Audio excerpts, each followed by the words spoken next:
Buenas noches, comunidad sanmarquina y amigos que nos siguen desde la plataforma Facebook Live.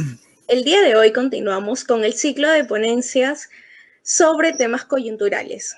Hoy nos acompaña el doctor Beltrán Gómez con el tema Cambio político y ciencia política en el siglo XXI. Beltrán Gómez Ijar, politólogo, maestro en Administración y Gerencia Social y doctorando en Derecho. Universidad Nacional Federico Villarreal, ingresante a la UNFB por la modalidad de primeros puestos. Palmas universitarias al obtener el primer puesto de su promoción de la Facultad de Derecho y Ciencia Política, con estudios en España, Alemania, Argentina y otros países de Europa y América. Experiencia como docente universitario. Experiencia profesional en el sector público, en la presidencia del Consejo de Ministros, en el sector privado, la empresa Anglo American, Gran Minería, el sector no lucrativo y el sector diplomático. Conferencista en el Perú y en el extranjero, y con artículos y trabajos académicos publicados por instituciones y medios peruanos y del exterior. Ganador del premio Expomina 2014 a la responsabilidad socioambiental y miembro del equipo ganador del primer puesto del Premio a la Innovación Tecnológica 2014 en la categoría Innovación Tecnológica aplicada al desarrollo sostenible. Bienvenido, profesor. Hola, ¿qué tal? Mucho gusto a todos. Gracias por la invitación a los organizadores. Siempre es un placer contribuir con estas iniciativas de los jóvenes estudiantes que tienen todas las ganas, el entusiasmo, el ímpetu por tratar un poco de entender con una mayor conciencia y conocimientos lo que acontece en la escena nacional y también internacional, ¿no? Entiendo que estas conferencias, este ciclo de conferencias que ustedes han venido realizando o vienen realizando, tienen ese enfoque o ese deseo por tratar de un poco vincular los conocimientos, la teoría, con la explicación acerca de la realidad política actual, ¿no? En nuestra coyuntura.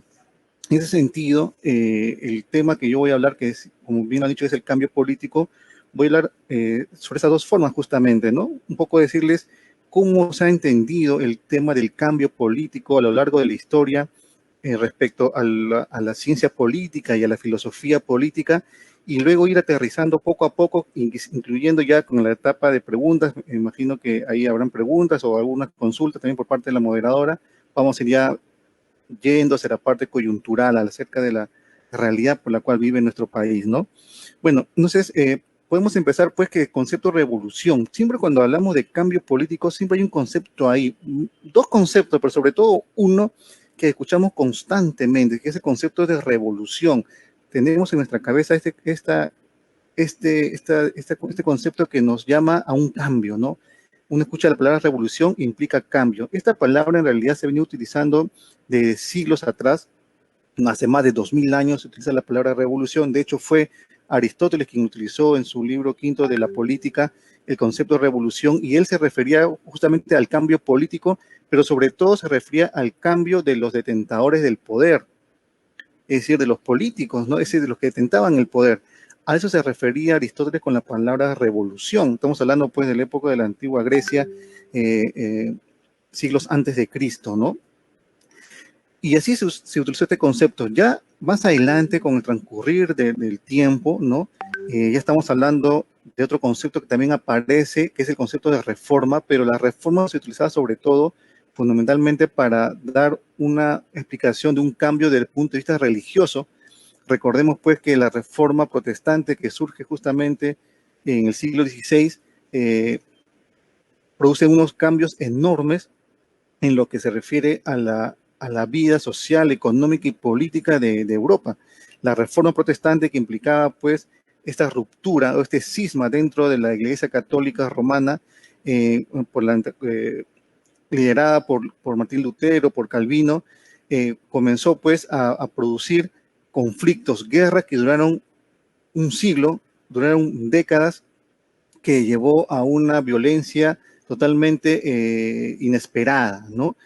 Cuando ya los príncipes, los reyes comenzaron, los detentadores del poder comenzaron a tomar partido por una u otra opción desde el punto de vista de la iglesia, ¿no? Si ibas a una iglesia protestante o te quedabas en la iglesia católica, vino estos conflictos que finalmente hacen que surja otro concepto y que fue uno de los cimientos de la actual democracia que hoy en día vivimos, que es el concepto de tolerancia. La tolerancia como concepto, ¿no? Bien explicada por John Locke en el siglo XVII, lo que nos surge justamente debido a esta realidad intolerante que llevó a una violencia extrema en la Europa de estos siglos XVI y siglo XVII con estas guerras de religión, y por lo tanto, debido a esta realidad tan cruenta, es que surge este concepto de tolerancia para poder decirle a los demás, decirle a las personas que en realidad se puede tener una vida mejor o se puede crear una sociedad sobre la base de la disidencia. Porque hasta antes de las guerras de religión, antes de los problemas que surgieron a raíz de la Reforma Protestante, se tenía una concepción de la sociedad en la cual se creía que una sociedad se consolidaba, permanecía y podía desarrollarse, es decir, mantenerse, ¿no? Crecer, siempre y cuando hubiese una unanimidad en cuanto al pensamiento, una unanimidad respecto a la forma de cómo tú vivías tu religiosidad, tu fe. Entonces, todo era algo monótono, unánime. La idea de que todo tiene que ser igual, todo lo que acontece en el cielo debe replicarse en la tierra para así asegurar una estabilidad y un mantenimiento del orden social, era la idea preponderante. Pero a raíz de la reforma protestante que surge en el siglo XVI, como mencionamos, ¿no?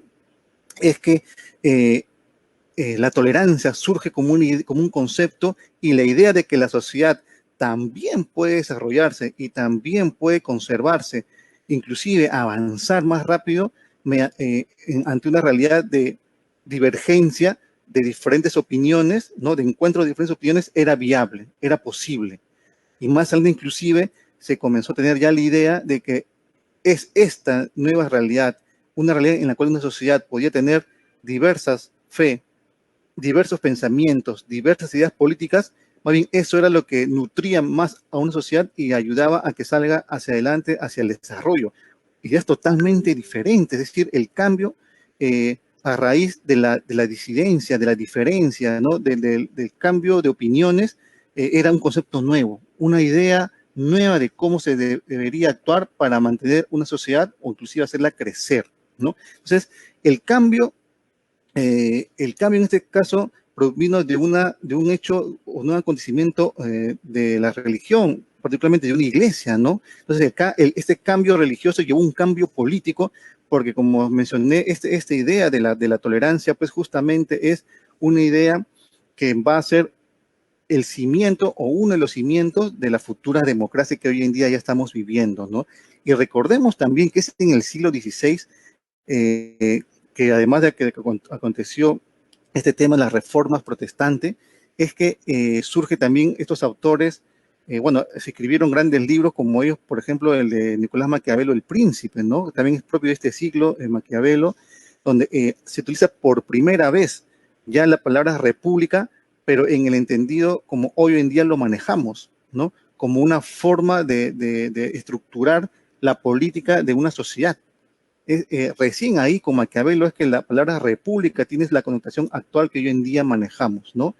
Y en sí, esta reforma protestante hace que hayan grandes cambios políticos, ¿no? Enorme, influye muchísimo en el pensamiento, en la historia del pensamiento político de la época, y eso repercute y porque moldea posteriormente en las ideas ya de los pensadores liberales que van surgiendo ya luego del siglo XVII y ya en el siglo XVIII sobre todo, ¿no? Porque la realidad va cambiando. Otra manera también, pues, en la cual se produce el cambio político, inclusive, tiene que ver con las enfermedades, ¿no? Hoy en día todos sabemos que vivimos en medio de una pandemia terrible, pero también así vivió la humanidad otras pandemias, y una de las pandemias que provocó un gran cambio político fue la famosa peste negra, ¿no? La peste negra que surge pues en el siglo XIV hizo que muchísimas personas muriesen y tuvo una connotación tremenda en la forma de pensar de las personas, en toda la forma de pensar, en todas las esferas, porque en Europa habían ciudades, pueblos en las cuales morían uno de cada 4 personas inclusive, o 2 de cada 4. Era tremenda la mortandad que existía por esta pandemia. Imagínense una pandemia de esa magnitud en el Perú, ¿no? Somos 33 millones de peruanos, es como que muriesen con esa pandemia, a ver cuánto, pues 15, 16 millones, 8 millones de personas, aprox. Imagínense esa mortandad. Esa mortandad es la que vivió Europa con la peste negra, ¿no? Tremenda. ¿Y qué pasó con esto? Obviamente la demografía, es decir, la cantidad de personas comenzó a disminuir tremendamente y eso produjo también cambios políticos. ¿Por qué? Porque hasta ese entonces, hasta el siglo XIV, recordemos que estábamos en la Edad Media todavía, y ahí justo viene ya el punto de inflexión, el cambio, es que a raíz de la disminución de la población, es que se comienza a encarecer la mano de obra, porque no había gente quien trabaje en la tierra, o había muy pocos hombres, ¿no? Recordemos que la tierra la labraban los varones. Entonces, a raíz de ello, como escaseaba la mano de obra, ya los pocos hombres que quedaron vivos, ellos comenzaron a poner condiciones a sus señores para poder seguir trabajando en sus tierras, ¿no? Y entre esas condiciones van surgiendo poco a poco los pedidos de ciertas libertades. Y es por ello que la peste negra tuvo como consecuencia política justamente el nacimiento de aquellas ideas también pro libertad que transformaron la Europa occidental, ¿no? Ya con transcurrir los tiempos, cuando al hombre se le comienza a dar mayor libertades, más libertad va a querer. Eso es lo que acontece, ¿no? Cuando el hombre nunca se queda satisfecho con un poco que te dan respecto a libertad. El hombre quiere la libertad plena. Y la peste negra, debido a la disminución de los hombres que trabajasen en el campo, y por ello los pocos que quedaron comenzaron a exigir más libertades, ¿no? Más derechos a los señores feudales para seguir trabajando en sus tierras, porque si no se iban simplemente.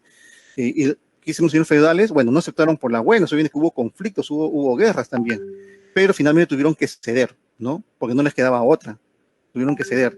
Entonces la peste negra, una enfermedad, produjo un gran cambio político también, ¿no?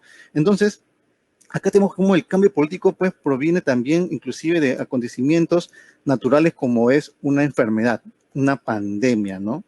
Una pandemia, una epidemia que se vuelve una pandemia. Y además también hay que tener acá pues el tema de las guerras. Las guerras también en realidad han contribuido mucho al cambio político, ¿no?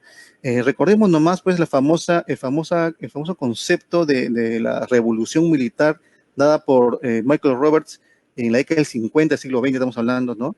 Michael Roberts, este personaje, este académico, propone en la década del 50, siglo XX, el concepto de revolución militar, y con ello él nos quería decir que justamente fue estos cambios que se producen en la tecnología para hacer la guerra y en las técnicas para guerrear, lo que produce el gran cambio político entendido como la formación de los estados modernos, ¿no? ¿Por qué no dice esto Michael Roberts?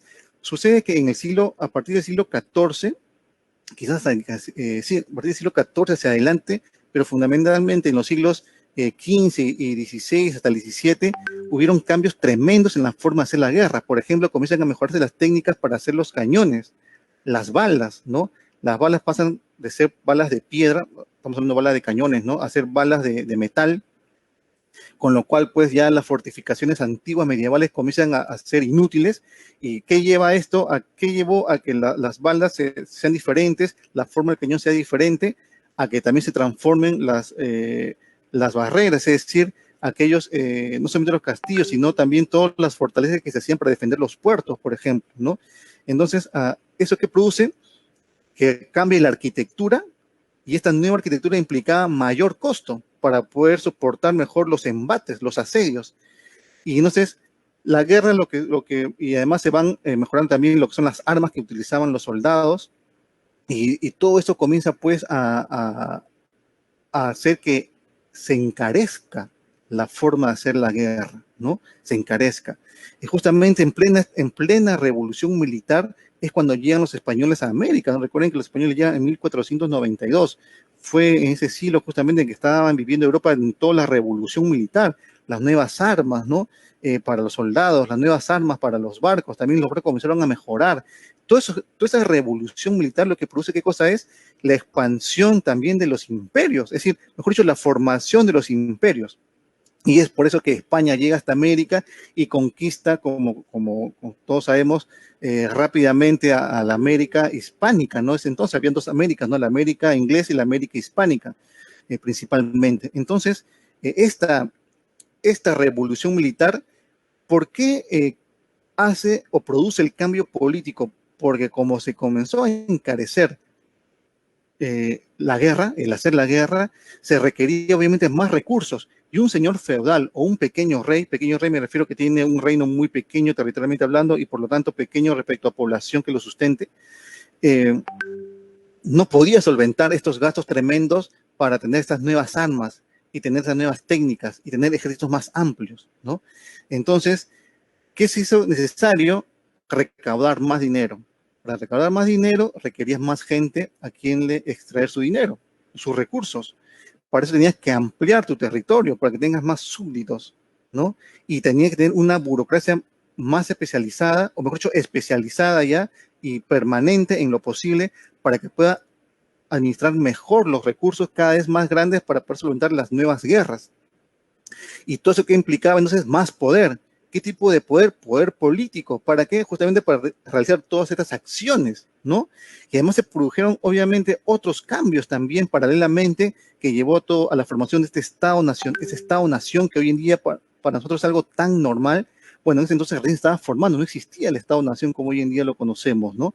Entonces, también se produce, por ejemplo, ya el avance poco a poco de la homogenización del lenguaje, ¿no? Los pueblos hablan diferentes lenguas, pero poco a poco se comenzó también ya a hacer que la gente de un solo reino hable un solo idioma. Poco a poco fue ese proceso, ¿no? Se vio en la necesidad de hacerlo para poder administrar mejor el nuevo Estado. Así pues, tenemos, por ejemplo, a Nebrija que hace la gramática castellana, ¿no? Justamente 3 meses antes de que Cristóbal Colón llegue a América, Nebrija publica, presenta su gramática castellana con la cual trata de homogeneizar el idioma castellano, la escritura, ¿no? Y esto se vio como un instrumento muy útil para poder conquistar mejor a los pueblos y mantenerlos bajo su yugo o no, o bajo su sombra, como se quiera ver, ¿no? ¿Por qué? Porque si tú tenías unos súbditos que hablasen tu mismo idioma, era más fácil comunicarte con ellos y poder extraer más rápida y de una mejor manera lo que ellos tenían, utilizando las leyes que ellos también lo podrían entender, ¿no?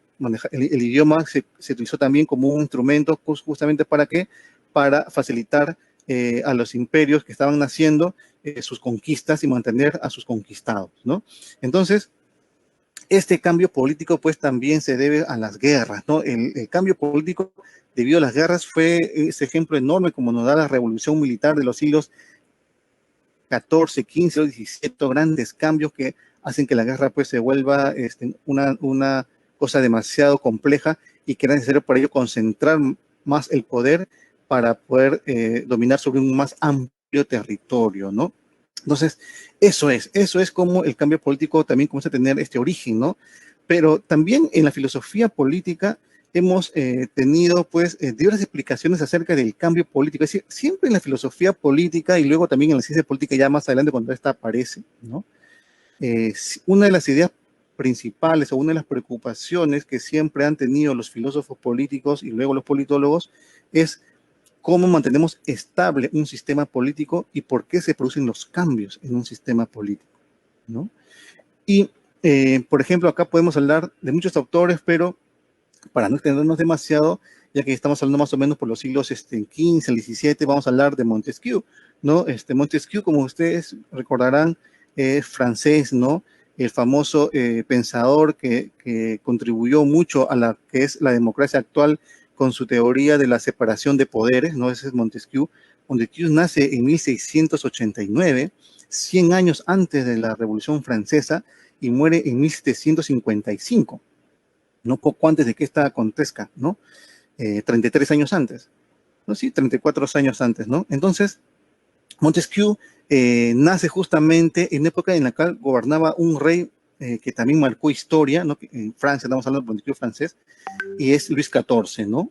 Luis XIV es el famoso rey que moldea lo que sería un gobierno absoluto, ¿no? Es el paradigma del absolutismo, Luis XIV, ¿no? Ese famoso rey francés que eh, eh, tiene la famosa frase que se le da, que es el Estado soy yo, ¿no? En un rey que le dijo a sus colaboradores apenas fue coronado, que ninguna decisión ellos podían tomar si antes no se le consultaba a él. Toda decisión tenía que pasar por Luis XIV, toda decisión, por más pequeña que sea, ¿no? Inclusive tanto era así que él tomaba decisiones o atendía las consultas de sus colaboradores o de personas que querían consultarle algo, ¿no? O pedir cosas, estando él en el inodoro, ¿no? A veces uno dice, pues, está sentado en el trono. Luis XIV se sentaba en el inodoro también y ahí también atendía, decidía cosas estando en el inodoro, ¿no? Ese es Luis XIV, o sea, el poder absoluto concentrado en una sola persona, ¿no? Luis XIV también era famosísimo por sus zapatos, ¿no? Él es el que impone la moda de los tacos. Los tacos, en realidad, los zapatos con tacos no se hicieron para las mujeres, se hicieron para los hombres. Luis XIV fue el que impuso la moda, ¿no? Ya con el tiempo después las mujeres también lo usaron, pero los tacos eran para los hombres. Luis XIV impuso eso y también, pues, por ejemplo, el uso de las grandes pelucas, enormes pelucas, también fue una moda de Luis XIV, ¿no? Era una persona de estatura baja y para poder verse más alto usaba los tacos y usaba las pelucas muy altas. Y bueno, y muchas otras más cosas que se pueden hablar de Luis XIV, ¿no? Bueno, en la época de Luis XIV, este famoso rey absolutista francés, ¿no? Quien además cuando muere dice, me marcho, pero el Estado permanecerá, ¿no? Esa fue su frase antes de morir, ¿no? De Luis XIV. Es la época en la cual nace Montesquieu, ¿no? Y Montesquieu, justamente como nace en medio de esta realidad absolutista, de esta concentración del poder, ya no solamente en un aparato, en una entelequia llamada Estado, sino concentrado en una persona, en algo que tiene carne y hueso y alma llamado Luis XIV, que propone justamente esta idea, esta teoría de la separación de poderes, ¿no? Por eso es que nace en Francia esta teoría, porque justamente nace en el país que tenía la mayor concentración de poder, ¿no? El Luis XIV se convirtió en un modelo para los demás reyes europeos respecto a la forma como administrar un Estado, ¿no? Entonces, Montesquieu también tenía la idea acerca de cómo podemos diferenciar los tipos de gobierno. Recordemos que esta forma o esta tipología de las formas de gobierno viene pues, de la época de la antigua Grecia, ¿no? De Platón, Aristóteles, que comenzaban a decirnos cómo opción numérica, ¿no? Si gobernaba uno, gobernaba unos pocos, si gobernaban muchos, ¿no? Pero ya Montesquieu en realidad deja en cierto sentido el aspecto numérico, ¿no? Para poder hacer la tipología de las formas de gobierno, y en realidad lo que hace Montesquieu es, pues, decirnos acerca de los principios que mueven a un Estado, ¿no? Y estos principios eran estas formas de actuar que tenía un Estado. Entonces él decía que la monarquía, por ejemplo, se basaba en el honor, la república en la virtud, ¿no? Y el despotismo en el miedo. Entonces este principio del honor, el principio de la virtud y el principio del miedo era lo que podía caracterizar a una forma de gobierno. ¿Y cuándo se producía el cambio político, según Montesquieu? Montesquieu decía que el cambio político se producía justamente cuando se venía a menos la práctica de estos principios, ¿no? Cuando la forma de actuar cambiaba dentro del Estado. Es decir, cuando los nobles dejaban de actuar con honorabilidad, cuando los ciudadanos, despotismo, las personas perdían el miedo. Entonces, cuando habían estos cambios en los principios de actuar, es que se producía el cambio político, decía Montesquieu, ¿no?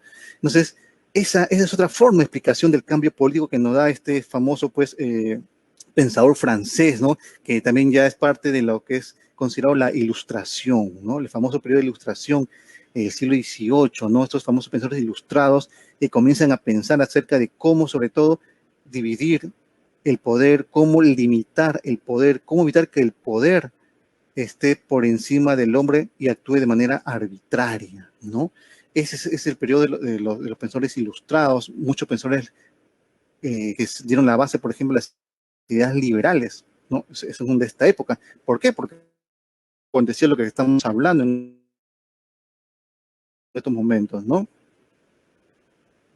Cuando llega la Revolución Francesa, 1789, fue un cambio tremendo en cuanto a la concepción de lo que se entendía por cambio político, ¿no? La Revolución Francesa es tremenda, ¿por qué? Porque hasta antes de la Revolución Francesa, toda la concepción de todo cambio político o todo cambio social era una concepción evolutiva. Es decir, una concepción de un cambio no disruptivo, no un cambio que venía de pronto, de repente, ¿no? E inclusive cruento, sino que todo cambio se debía producir o se producía de manera lenta, con el paso de los siglos inclusive, ¿no? Y que la sociedad va descubriendo en su interacción cotidiana, en su vida diaria, poco a poco aquellas cosas, aquellas leyes, aquellas normas que servían para mantenerse y crecer como sociedad, e iban descartando aquellas que mostraban que no servían justamente para ello, ¿no? Esa es la concepción evolutiva del cambio. Pero la Revolución Francesa, que fue una revolución cruenta, ¿no? Recordemos, fue una revolución cruenta, ¿no? Tiene un hito fundamental que es la toma de la Bastilla, ¿no? Lo que hace, pues, es tener la condición de que el cambio político se puede producir de manera rápida. La política se puede producir, además, de manera rápida, utilizando la violencia. Y además de que puede ser rápida y violenta, el cambio político se puede hacer mediante la razón. Todas cosas totalmente nuevas en el pensamiento hasta ese entonces, ¿no? Un cambio político que se base en la razón, que se base en la violencia, que sea rápido y que cambie absolutamente todo, sino sea un cambio revolucionario, ¿no? Es decir, un cambio total, no reformista, no revolucionario. Estas cuatro concepciones del cambio se dan con la Revolución Francesa y juntas, ¿no? Entonces, ¿qué produce la Revolución Francesa con esta nueva concepción? Produce la idea en muchos pensadores post-Revolución Francesa de que es posible el cambio político violento, rápido, revolucionario, es cambiar todo, ¿no? Volver a cero, utilizando la razón, es decir, lo que tú crees que es mejor para los demás, con tu razón. ¿Cuál fue uno de los productos de la Revolución Francesa entonces? Aquellas ideologías, aquellos pensadores que tenían justamente esta idea del cambio político. El cambio revolucionario, cruento, la violencia, ¿no? El cambio rápido, el cambio basado en un papel, en lo que tú creías que estaba bien para los demás. Es decir, lo que cree una persona o un pequeño grupo de personas respecto a lo que le... Esa idea, pues, es de la cual se nutre el socialismo. Y es por ello que surge la figura de Marx y personas como él posterior a la Revolución Francesa, y no antes, ¿no? Recordemos que el manifiesto comunista se lanza en 1848, un año también muy cruento para Europa, ¿no? Entonces, por eso que Marx y los socialistas y ya luego los comunistas comienzan a tener esta concepción del cambio político. La Revolución Francesa en realidad fue una revolución que hasta hoy en día tiene ese sello. Además de las cosas positivas que tuvo en cuanto respecto a los derechos, por ejemplo, ¿no? A la concepción del ser humano, a la igualdad en cuanto a dignidad al ser humano, que ya venía siendo pensado en realidad desde antes, ¿no? De la Revolución Francesa, pero la Revolución Francesa también habían pensadores en ese marco de que hablaban sobre el tema, tuvo esta cosa negativa como herencia de creer que el cambio político puede ser violento, rápido, revolucionario y basado solamente en la razón y en la razón de unos pocos, ¿no? Entonces, ahí pues es que se produce este gran cambio en la concepción respecto al cambio político y es producto de lo que estamos viendo hoy en día en todo el mundo, post ya la muerte de Marx, ¿no? Carlos Marx muere en 1883. Marx muere cuando acaba la guerra con Chile, por ejemplo, ya que acá estamos hablando básicamente de la gente de Perú. Cuando termina la guerra con Chile fue el año en el cual muere Carlos Marx, ¿no? Muere en 1883. Y bueno, luego de esto viene, recuerden que cuando ya muere Carlos Marx, sobre todo ya vienen las otras internacionales y viene la separación entre el socialismo, la socialdemocracia surge, viene el comunismo, el Comintern, bueno, ya esa es historia de la izquierda, ¿no?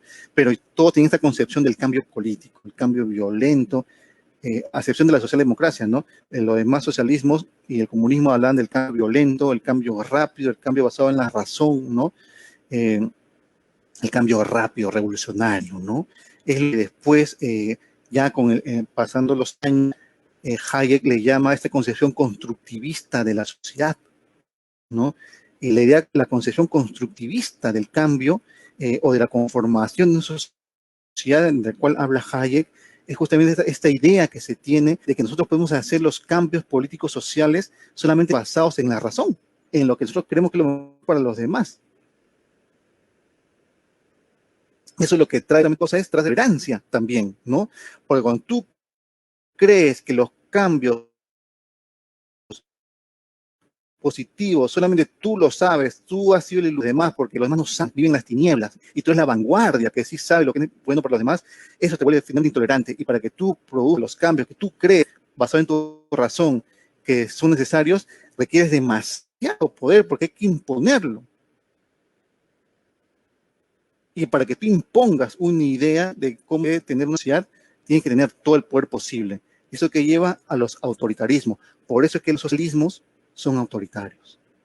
Porque en su esencia el cambio político requiere poder para imponer el cambio.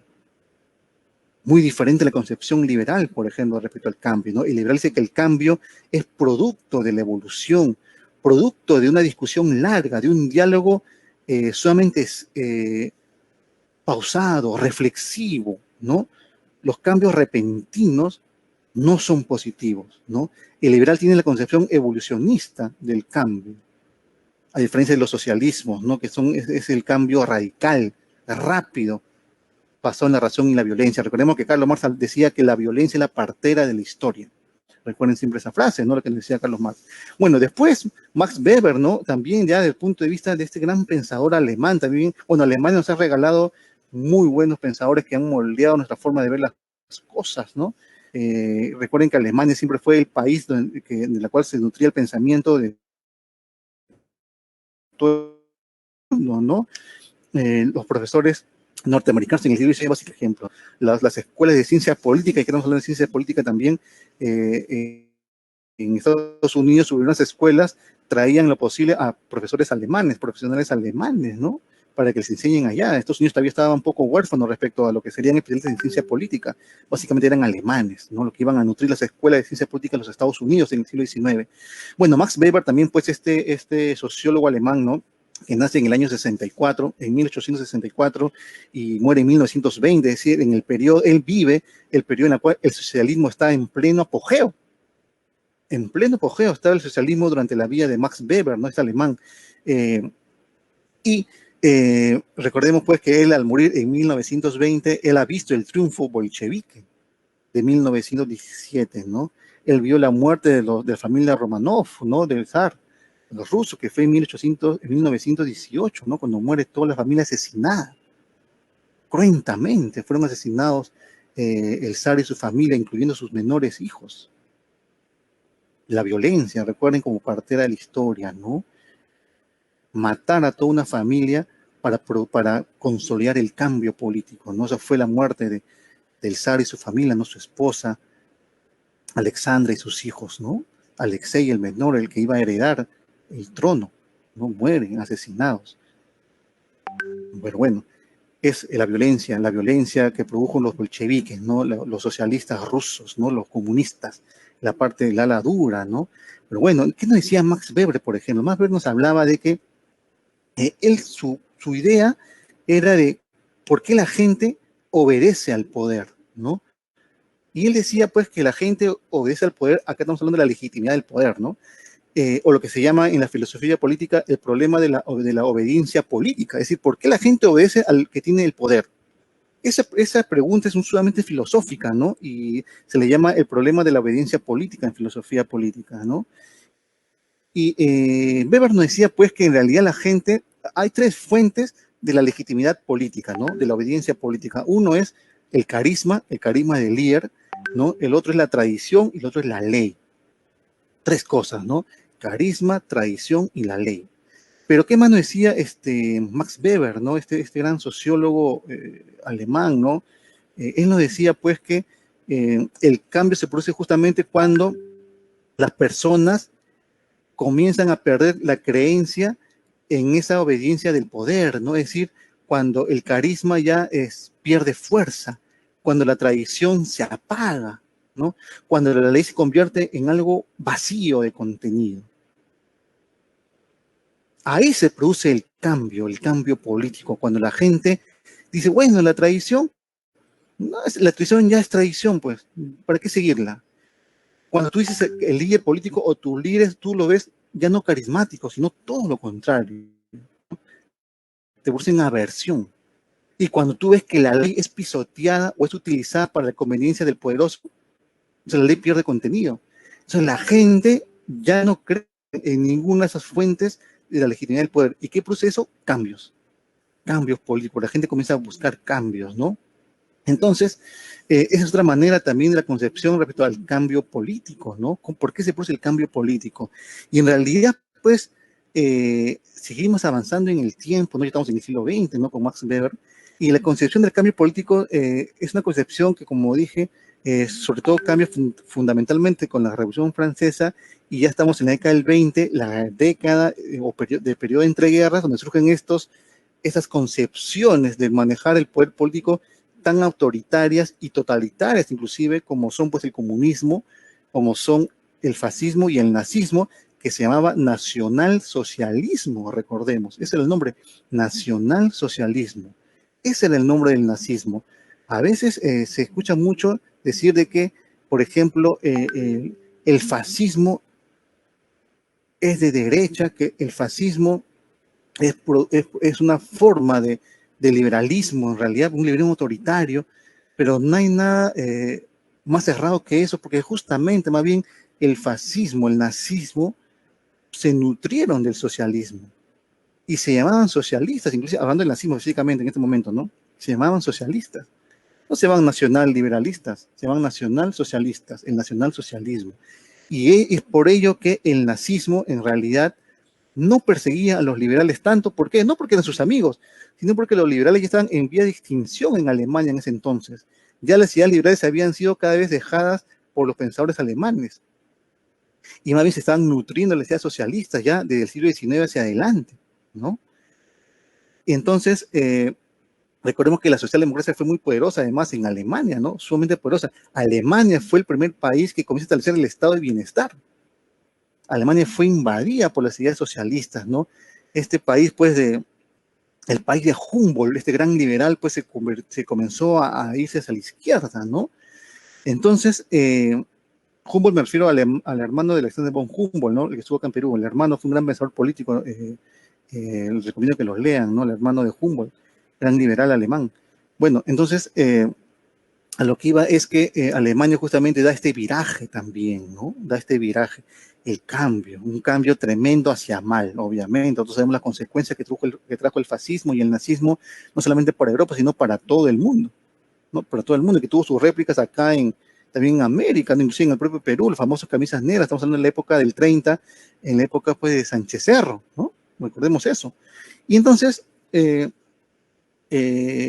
tenemos pues un periodo en el cual el cambio político tiene esta concepción, y en realidad esta concepción del cambio político tuvo, como nos da la historia, el destino, si quieren decirlo de esa manera, unas fechas claves, ¿no?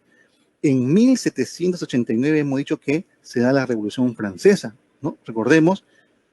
Y cuando cae el muro de Berlín, y que produce justamente esta idea de concepción que lo toma la izquierda, ¿no? El cambio revolucionario, rápido, violento, ¿no?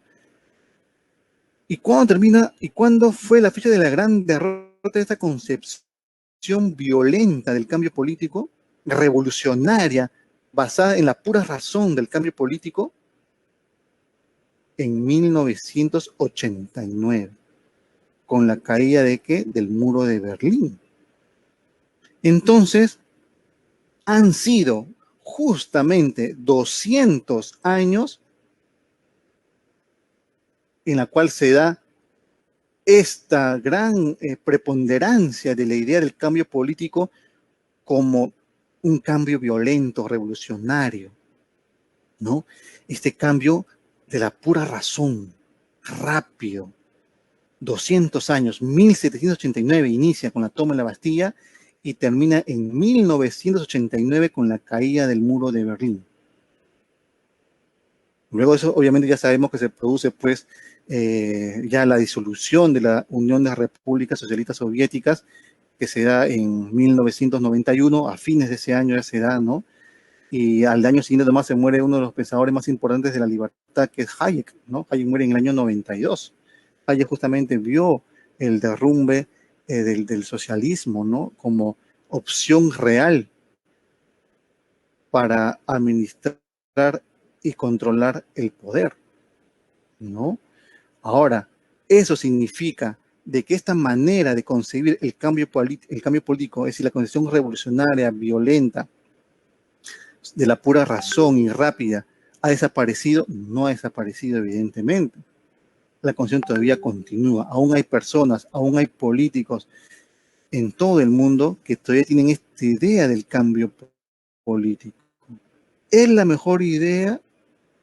Bueno, la discusión es amplia, ¿no? Pero hemos visto que en los países en los cuales se ha dado este cambio político, las cosas no han ido bien.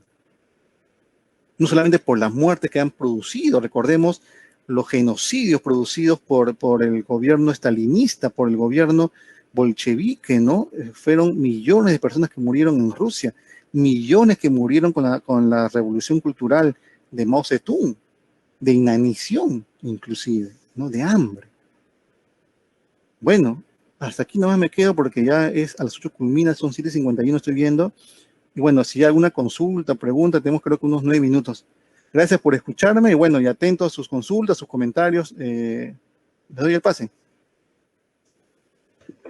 Sí, bueno, muchas gracias, profesor.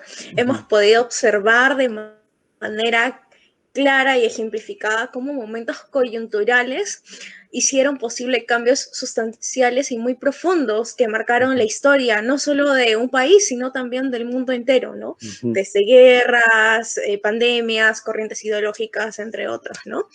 Aquí tenemos una pregunta que viene desde el Facebook de Paulo Alessandro, quien pregunta, ¿cuál es el rol que asume la ciencia política en un contexto posmoderno? Bien, gracias por la pregunta, Paulo, ¿no? Bien, gracias, Paulo. Sí, bien, en realidad, claro, no nos ha dado mucho tiempo para profundizar más en la ciencia política. Bueno, el tiempo corre rapidísimo, ¿no? Hemos sacado 2500 años en 50 minutos. Pero bueno, no todo alcanza, ¿no? Pero gracias por la pregunta porque me lleva a tomar esta parte de la ciencia política ya con más detenimiento. Miren, la ciencia política también ha evolucionado. Recordemos que es una ciencia social que, como todas las ciencias sociales, básicamente surge en el siglo XIX, ¿no? El siglo XIX es el siglo de surgimiento de las ciencias que hoy en día para nosotros es algo tan común como la sociología, la ciencia política, la antropología, la psicología, ¿no? La economía entendida ya modernamente. Todas esas disciplinas surgen sobre todo, se conforman ya en su entendimiento actual en el siglo XIX. Entonces la ciencia política también comienza a tener, pues, a nutrirse, como toda disciplina nueva, de las demás disciplinas y de la filosofía. Así fue en un inicio, ¿no? Entonces, ya en la filosofía política, la ciencia política tuvo primero una concepción normativista, es decir, aquella concepción que decía que para poder entender la política y también para poder entender los cambios políticos, había que enfocarse en las normas, en las leyes, en la constitución, ¿no? Pero después se quedó esta idea, este enfoque metodológico de la ciencia política, esta manera de abordar la realidad política por el politólogo se dejó un poco de lado, ¿no? ¿Por qué? Porque ya ese es un poco el enfoque del siglo XIX, ¿no? Cuando nace la ciencia política. Pero ya en el siglo XX con los avances de la psicología. Recordemos que en el año de 1900, Sigmund Freud publica su obra sobre la interpretación de los sueños, y que si bien en un inicio tuvo pocas ventas, con el tiempo fue un libro que conmovió a toda a la intelectualidad, y la psicología comienza a tener un gran peso, ¿no? Y sobre todo el psicoanálisis, ¿no? Por Freud, que influyó en muchas disciplinas, incluyendo la ciencia política, ¿eh? Porque y además otro avance de la ciencia política en ese entonces, perdón, de otra disciplina que influye en la ciencia política y en el cambio de entender de esta ciencia, lo que es el cambio político y cómo explicamos la realidad política, se produce con el avance de la estadística, ¿no? Que ya en la década del 30 avanza enormemente y comienzan por eso a producirse las famosas encuestas. Entonces, ya con las herramientas que te da el psicoanálisis, ¿no? Que Freud lo trabajó muy bien a fines del siglo XIX, y a partir de 1900 hacia adelante se volvió todo un boom, y el avance de la estadística. ¿Qué hace el politólogo? Trata de entender el cambio político ya no a través de las normas, sino a través del cerebro del político. Entonces, a través de la psicología política, utilizando el psicoanálisis y las herramientas de la psicología, y utilizando las encuestas que fueron potenciadas por el avance de la estadística, que se pudo conocer lo que pensaban los ciudadanos, es que toda la realidad política se podía entender ya sobre la base de dos instrumentos, estas dos grandes columnas de la ciencia política de ese entonces. Y ya estamos hablando de otro enfoque de la ciencia política que nos da pase al enfoque del conductismo en la ciencia política, es decir, cómo entendemos el cambio político entendiendo la conducta política. ¿La conducta de quién? Del político, psicoanálisis, ¿no? Y a través de las encuestas, la conducta de los ciudadanos, ¿no? Eso es la ciencia política, por ejemplo, en la primera mitad del siglo XX, ¿no? Luego ya vienen también otros enfoques más. Bueno, es un tema muy largo en realidad, pero ya que tú has hablado del mundo posmoderno, ¿no? La ciencia política ha tenido muchas etapas, ¿no? Me estoy saltando varios en estos momentos, pero ya si hablamos del mundo posmoderno, que es la pregunta de Pablo, ¿no? Y en la ciencia política hablamos ya de una realidad diferente. ¿Por qué? Porque como dijimos hace un momento, fue en 1989 en que el socialismo real pierde toda posibilidad, o al menos hasta el momento se cree eso, por una gran cantidad de personas, para obtener el poder y hacer los cambios políticos. La ciencia política hoy en día pues comienza a estudiar el cambio político justamente en el entendido de esta nueva realidad mundial, global, que es una realidad en la cual hay una cosa que es bien interesante, que es la pérdida del poder estatal.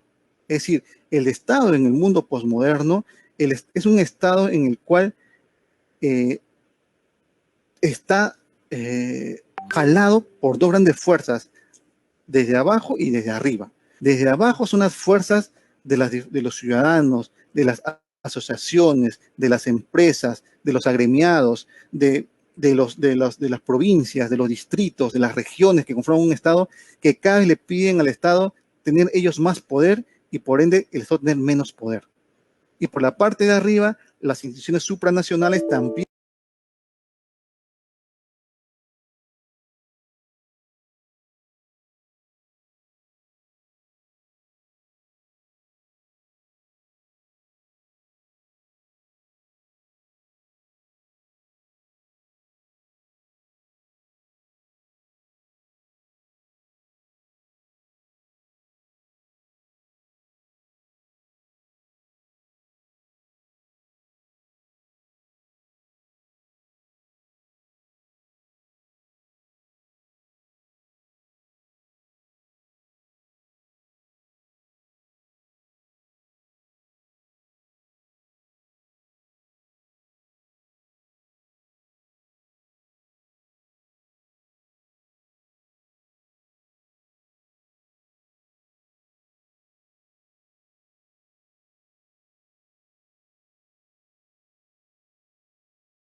¿no? Ya depende eso de cada sociedad, de cada clase política que tenga cada Estado, pero eso es más cercamente es el consenso, ¿no? Entonces, el cambio político en la ciencia política postmoderna nos tiene, trata de explicar acerca de cómo este cambio político se puede dar, uno, de manera no violenta, y segundo, cómo hacemos el cambio político o cómo se produce en una realidad en la cual el mundo está interconectado, ya no solamente en las altas esferas, sino también inclusive en el ciudadano común y silvestre, ¿no?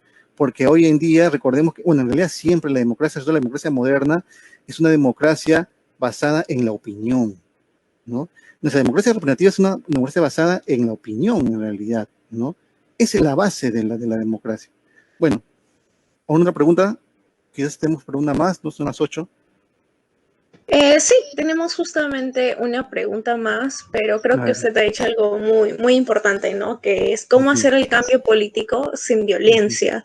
Y bueno, la gran diversidad de ideas, de pensamiento, cómo hemos cambiado de lo tradicional a ya que se pueda transmitir diversas ideas, pues es lo que nos ha permitido avanzar y progresar en muchos aspectos. Bueno, aquí tenemos una pregunta de Dante Olivera, quien nos dice, la corriente marxista, con marxismo y todas sus vertientes, hacen una crítica a una metafísica de la libertad y la democracia, pues al decir que una persona es libre o un país democrático, no se hace un análisis más holístico o totalizador de la sociedad como tomándolo como un todo. En ese sentido, se podría decir que en la actualidad los conceptos de política, democracia o libertad podrían resultar muy vagos para poder explicar la realidad. Se describe de manera más abstracta y metafísica y no materialista. Con ello, ¿qué tan válido es tomar el método marxista para el análisis de la ciencia política hoy en día? ¿Qué tan válido es el marxismo para el análisis politológico en la actualidad? Bien, gracias. Bueno, sí, miren, otra interesante pregunta, igual que la anterior. ¿Por qué? Porque esta me lleva justamente a recordar cómo eran los cursos de las escuelas de ciencia política antes, ¿no? Se estudiaba materialismo dialéctico, por ejemplo. Se estudiaban cursos relacionados al pensamiento marxista, y el marxismo en realidad es una religión, ¿no? Es una fe. El marxismo es una utopía, ¿no? Muy por el contrario, por lo que creen ellos mismos, ¿no? O como lo creía Marx, que él concebía el marxismo, o sea, mejor dicho, el marxismo, Marx no era marxista, Marx era Marx, pero Marx concebía su socialismo como un socialismo científico, ¿no? Pero ya después se ha comprobado que el científico tenía muy poco o nada, ¿no? Pero es otra discusión, en realidad, muy aparte. Sin embargo, enfocándome en la pregunta, el marxismo siempre ha atacado los conceptos de la filosofía liberal, de la filosofía política liberal o que sustentan la democracia liberal. Y los conceptos que siempre ataca y fundamentalmente son, por ejemplo, lo que he mencionado, el que ha preguntado, que es el concepto de libertad, ¿no? Para el liberal, el concepto de libertad implica básicamente una liberación o un estado en el cual no hay coacción arbitraria por parte de un tercero, principalmente por el Estado. Esa es la libertad en la concepción liberal, es la libertad de la democracia liberal. Es decir, una libertad se entiende como una situación en la cual la persona no se siente coaccionada arbitrariamente por el Estado o por un tercero. Y las leyes, sobre todo la Constitución, se hace para limitar al poder del Estado, al poder del político que está deteniendo el poder, para que no haga lo que se le venga en gana. Eso se llama justamente actuar arbitrariamente. Entonces, evitar la coacción arbitraria por parte de un tercero, y principalmente por el Estado, es la idea de libertad que tiene el liberal. ¿Y esto qué implica entonces? Que exista la ley, que se respete la ley, que esta ley limite al poder y que esta ley proteja a todos por igual, que no haya leyes excepcionales para grupos excepcionales, sino las leyes para todos igual. Esa es la concepción liberal de la libertad, es la concepción de la libertad de la democracia liberal, ¿no? Sin embargo, el marxismo ya considera que eso es pura filosofía. Es el ataque del marxismo, ¿no? En realidad, dicen los marxistas, el hombre no es libre mientras tenga necesidades materiales. Y solamente el hombre va a ser libre cuando satisfaga sus necesidades materiales. El problema está en que ¿quién va a satisfacerte estas necesidades materiales? ¿Hasta qué punto se considera que tú eres un necesitado material? ¿Hasta qué punto tú puedes considerar ser pobre o ser rico? No hay una regla universal para determinar eso. Por lo tanto, la concepción marxista de libertad implica una liberación de las ataduras materiales, ¿no? Pero ¿eso qué implica? Eso implica justamente quitarle a los que tienen riqueza, los que tienen los bienes materiales, y redistribuirlos a los que no lo tienen, ¿no? Pero ya sabemos qué es lo que trae eso. Trae más pobreza para todos. El pobre se volvió pobre, o sea, se quedó pobre, hasta más inclusive, y el que tuvo dinero perdió todo. Y pues los que tienen otra fortuna, es decir, otra suerte, se van de esa sociedad, con su riqueza, con la poca que puedan rescatar. Pero la sociedad donde se implantó esa idea se empobreció. Vean los países que en pleno siglo XXI todavía existen, ¿no? Entonces, y no solamente eso, inclusive el concepto de derechos humanos también es atacado por los marxistas, ¿no? Hay muchos pensadores del siglo XX, como Boaventura dos Santos, por ejemplo, ¿no? Y otros más que se me están escapando en estos momentos, que tienen una concepción de derechos humanos totalmente equivocada, ¿no? Y muy peligrosa inclusive, porque ellos consideran que los derechos humanos, esos que universales, son simplemente como cartas a Papá Noel, ¿no? Que en realidad los derechos humanos solamente tienen que ser, a uno de ellos dice, por ejemplo, tienen que ser derechos humanos que se basen, y por tanto es imposible la universalidad de los derechos humanos, ¿no? Entonces, y así como el concepto de libertad es atacado, el concepto de derechos humanos también es atacado. En realidad, el concepto de justicia también es atacado por los marxistas. El marxismo considera que la justicia, es decir, ¿cuál es la concepción liberal de justicia? Es que lo justo es aquello que se le da a todos, es decir, la ley es justa cuando es la misma ley para todos, ¿no? Esa es la concepción de justicia. Pero ¿qué dice el marxista? Ahí le agrega un adjetivo, que es la justicia social. ¿Y cuál es el problema con esto, por ejemplo? Es que ya vacías el contenido del concepto de justicia y te sirve como una especie de eufemismo para poder encubrir beneficios directos del poder a un grupo determinado que apoya ese poder. Nosotros creemos que la justicia social, así se nos ha vendido, que la justicia social es positiva porque implica darle a los que no tienen. Bueno, todo el mundo desea eso. De hecho, el mismo liberalismo también no se opone a eso. Está correcto. Además, hasta Hayek inclusive hablaba del tema, ¿no? Hayek hablaba inclusive de cómo era necesario en una sociedad ayudar, contribuir a que cuando las personas están en un nivel que no pueden ya soportar su vida, había que apoyarlos, ¿no? Apoyar. Es más, inclusive en un libro de Hayek, él decía que no se oponía, además, hasta podría fomentar Hayek, fomentar la idea de que sean sorteos en un estado para volver millonarios a las personas, a determinadas personas, sea quien sea, o sea, sorteo a quien le caiga la suerte, ¿no? Porque era mejor que una sociedad tenga más gente adinerada a que no tenga ninguna.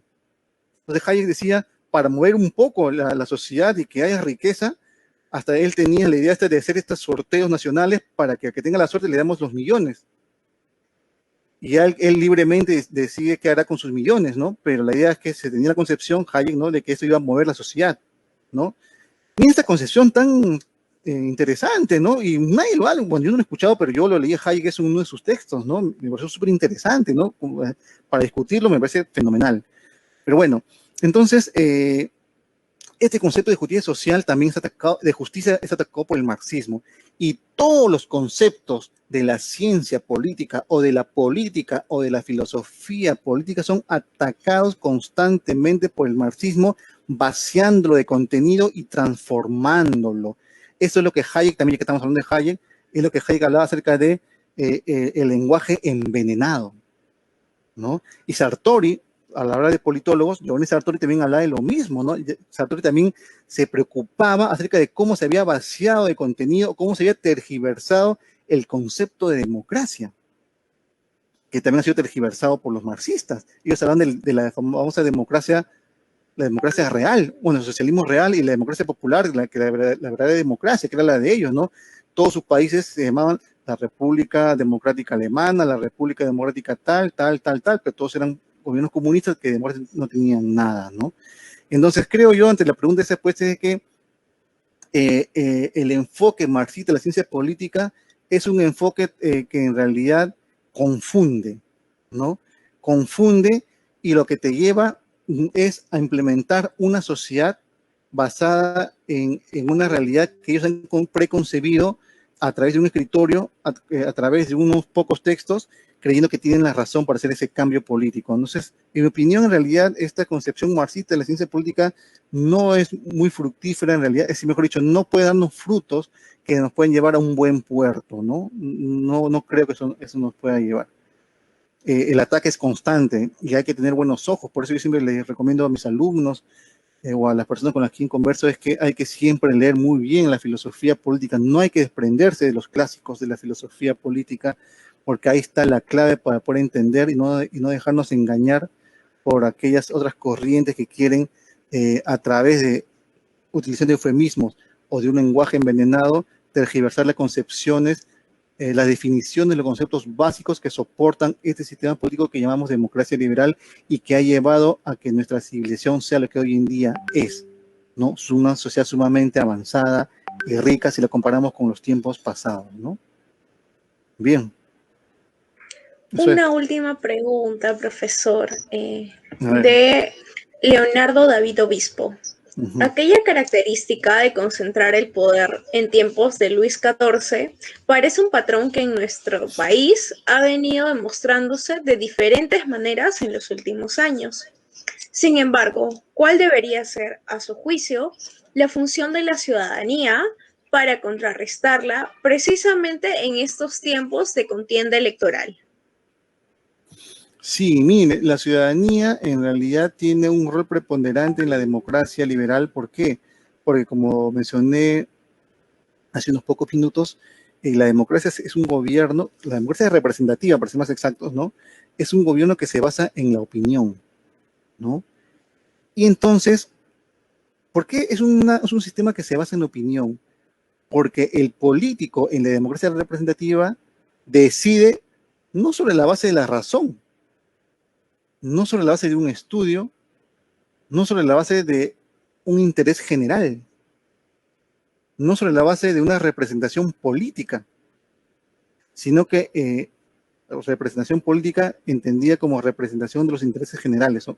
Ojo, ¿no? Es un concepto, bueno, los politólogos me pueden entender. Entonces, el político en la democracia representativa decide, no por lo que acabo de mencionar, sino decide sobre la base de lo que opina la gente, porque el político en la democracia representativa quiere quedarse en el poder, no quiere dejar el poder. Pero como hay elecciones continuas para el cambio político, que en realidad es el cambio de los políticos, ¿no? Para ser más específicos, una cosa es cambio político, otra cosa es cambio de los políticos y otra cosa es cambio de las políticas. Pero bueno, eso ya es otro tema que también es muy largo para hablar. Entonces, en las democracias representativas, el político quiere mantenerse en el poder. Para ello tiene que ganar continuamente las elecciones. Para ganar continuamente las elecciones, tiene que escuchar la opinión de la gente y actuar sobre la base de esa opinión para obtener su voto y mantenerse en el poder. No importa si la opinión está equivocada, no importa si está errada, si es mala para la sociedad. Lo importante es conectar con lo que diga la gente y actuar en consecuencia. Entonces, ¿esto a qué nos lleva? Esto nos lleva pues a a decir que es fundamental el rol del ciudadano para que tenga siempre una opinión informada, para que el político capte la idea de lo que tienen los ciudadanos y que sean esas ideas de los ciudadanos ideas correctas, ¿no? Pero para que se forme la opinión pública, tiene que haber unas fuentes de información autónomas. ¿Cuáles son las fuentes de información? Esto ya es otro tema, bueno, hay tantos temas, cada uno lleva al otro, ¿no? La opinión pública se basa en fuentes de información, ¿no?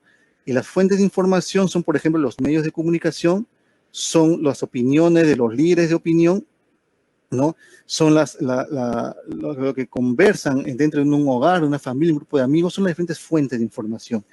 Cuando las fuentes de información son autónomas, todo está bien. O al menos no